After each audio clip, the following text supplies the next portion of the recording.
ഇറാനിലെ ഇസ്ലാമിക് ഭരണകൂടം അധികാരം വിട്ടൊഴിയുന്നതാണ് നല്ലതെന്ന് American president Donald Trump.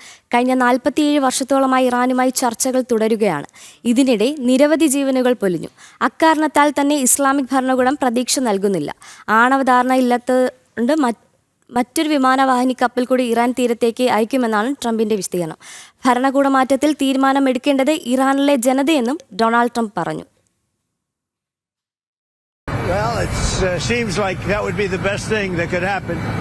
For 47 years, they've been talking and talking and talking. In the meantime, we've lost a lot of lives while they talk, and legs blown off, arms blown off, faces blown off. It's been going on for a long time. So let's see what happens. In the meantime, we have tremendous power has arrived, and additional power, as you know, another carrier is going out. കൂടുതൽ വിവരങ്ങളുമായി ഐസൻ ചേരുകയാണ്. ഐസൻ, ഇറാനിലെ Islamist ഭരണകൂടത്തിന് അന്ത്യശാസനവുമായി Trump എത്തിയിരിക്കുകയാണ്. എന്താണ് കൂടുതൽ വിവരങ്ങൾ?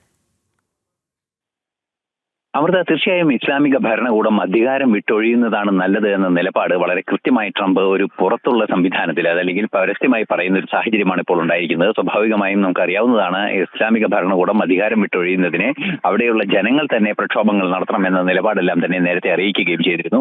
അത്തരത്തിലുള്ള കൃത്യമായ ഒരു നീക്കത്തിന്റെ ഭാഗമായി പല നടപടികളും ഇറാനെതിരെ അമേരിക്കയുടെ ഭാഗത്തു നിന്നുണ്ടാവുകയും ചെയ്തിരുന്നു. ഈ ഒരു സാഹചര്യത്തിലാണ് ഇദ്ദേഹത്തിന്റെ വാക്കുകളേറെ ഗൗരവതരമായി കാണേണ്ടത്. നേരത്തെ നമ്മൾ സൂചിപ്പിച്ചതുപോലെ ഇസ്ലാമിക ഭരണകൂടം അധികാരം വിട്ടൊഴിയുന്നതാണ് നല്ലത്.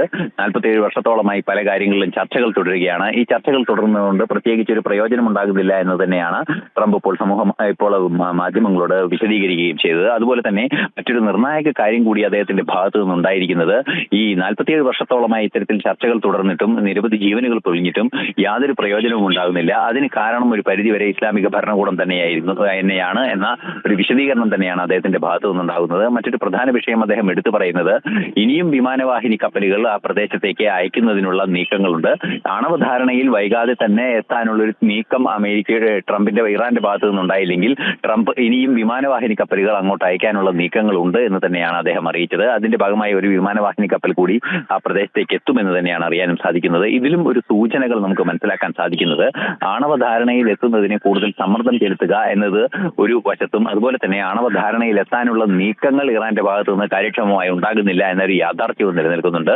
ഈ രണ്ട് പ്രശ്നങ്ങളും ഒരേ സമയം കൈകാര്യം ചെയ്യുന്നതിന്റെ ഭാഗം കൂടിയായാണ് ഈ മുന്നറിയിപ്പ്. അതായത് ഇറാൻ ഭരണകൂടം അധികാരം വിട്ടൊഴിയുന്നതാണ് നല്ലതെന്ന നിർദ്ദേശവും ആണവധാരണ സംബന്ധിച്ചുള്ള ചില കമന്റുകളും അദ്ദേഹത്തിന്റെ ഭാഗത്തു നിന്നുണ്ടായിരിക്കുന്നത്. തീർച്ചയായും അതീവ ഗൗരവമേറിയ ഒരു നിലപാടാണ് അമേരിക്കയുടെ ഭാഗത്ത് നിന്ന് ഉണ്ടായിരിക്കുന്നത് ഇറാനുമായി ബന്ധപ്പെട്ട വിഷയത്തിൽ എന്ന കാര്യത്തിൽ തർക്കമില്ല. തീർച്ചയായും ഇത് അതീവ ഗൗരവത്തോടെ ലോകം ചർച്ച ചെയ്യേണ്ട സാഹചര്യത്തിലേക്ക് കാര്യങ്ങൾ നീങ്ങുമെന്ന് തന്നെയാണ് മനസ്സിലാക്കാനും സാധിക്കുന്നത്. ശരി ഐസൻ, വാർത്തയുടെ കൂടുതൽ വിവരങ്ങൾ നൽകിയത്.